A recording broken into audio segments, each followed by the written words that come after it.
এটা নাটক নাকি সিনেমা? খুবই ডিসঅ্যাপয়েন্টেড। দাগি মুভির নতুন গান রিলিজ হয়েছে আজকে, আর আমি এই গান আর ভিডিও দেখে খুবই হতাশ। তো চলেন আপনাদের সাথে এই গান নিয়ে ডিটেলসে আলোচনা করি, এবং আমার চ্যানেলে যদি নতুন হয়ে থাকেন সাবস্ক্রাইব করে ফেলুন, বিকজ ঈদের সময় যত নতুন মুভি আসছে আমি কিন্তু সবকিছু রিভিউ নিয়ে আপনাদের কাছে চলে আসব, এবং আপনাদের জন্য ছোট্ট একটা গিফট আজকে গরিব ভাই আনছে, সেটা হচ্ছে আমার এই নতুন ব্যাকগ্রাউন্ড। কেমন লাগছে এটা কমেন্টে বলে যাবেন। এই গরিবের দ্বারা এতটুকুই সম্ভব ছিল।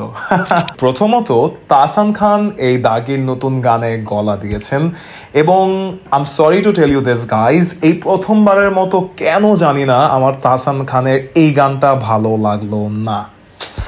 আমি আসলেই হতাশ। কিন্তু হ্যাঁ, এটার পিছে কারণ আছে। কারণটা হচ্ছে প্রথমত গানের কথা খুবই ইম্পর্টেন্ট একটা জিনিস। গানের কথা, গানের সুর, এগুলো যদি ভালো না হয়, আপনার সিঙ্গারকে দিয়ে আপনি যতই গাওন না কেন, গান কিন্তু ভালো লাগবে না। এটা কিন্তু খুবই বড় একটা ম্যাটার।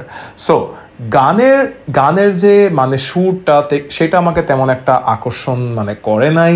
আর এরপরে আমার কাছে লেগেছে সুর এবং গানটা খুবই সাধারণ টাইপের ছিল।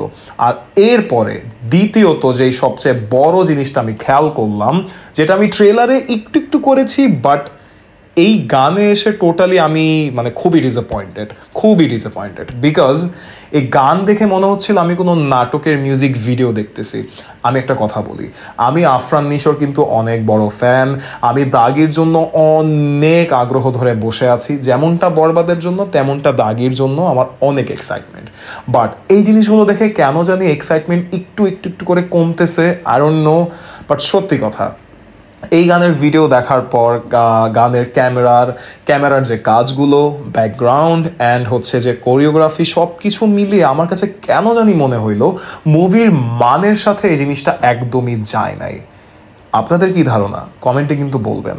সো মুভির সাথে এটা একদমই গেল না আমার কাছে লাগছে। আর আমি আসলেই ফিল করতেছিলাম যে নাটকের মতো লাগতেছে। যেমন আমি কম্পেয়ার করছি না, বাট তাও বরবাদের যে দ্বিধা গানটা এসেছে, এটার ক্যামেরা ওয়ার্ক, দেন ব্যাকগ্রাউন্ডে কিছু কাজ, এগুলো সব কিছুই খুবই ভালো লেগেছে।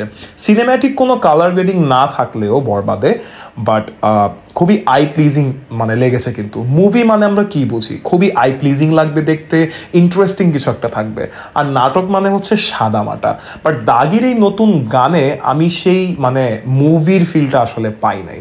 এটা নিয়ে অনেকেরই অবজেকশন ছিল, আমার ছিল না ট্রেলার দেখে, বাট আজকে গান দেখে আমিও একটা অবজেকশন দিচ্ছি গাইস। সত্যি কথা, আমার কাছে আসলেই নাটকের মতোই লাগছিল। আর গানের ভিজুয়াল নিয়ে যদি কোনো অবজেকশন থাকে, যেমন আমিও অবজেকশন দিয়েছি, বাট কিছু শট, একটা গান যে পুরাই খারাপ হবে আমি কিন্তু এটা বলি নাই। গানের কিছু শট, কিছু ভিজুয়াল শট অবশ্যই সুন্দর ছিল।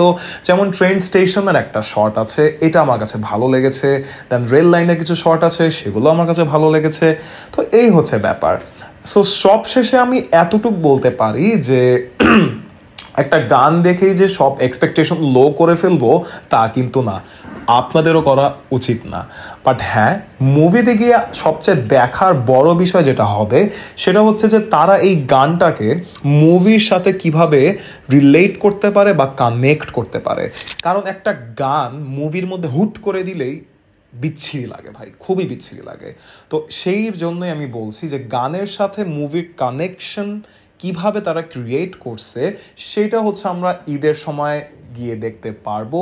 তো দাগি মুভি দেখার জন্য কারা কারা অপেক্ষা করছেন, আমি কিন্তু খুবই এক্সাইটেড।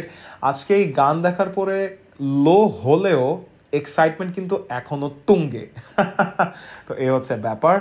তো আমার ভিডিও যদি এই পর্যন্ত দেখেই ফেলছেন, সাবস্ক্রাইব কিন্তু করতে হবে। একটা শুধু ক্লিকের জন্য সাবস্ক্রাইব হয় না, এই জিনিসটাই আমার দরকার। এবং আপনাদের কি দরকার? Movie review. তো অবশ্যই সাবস্ক্রাইব করে দিবেন, লাইক কমেন্ট শেয়ার করতে ভুলবেন না। নতুন ভিডিও নিয়ে আসছি খুবই শীঘ্রই। আসসালামু আলাইকুম।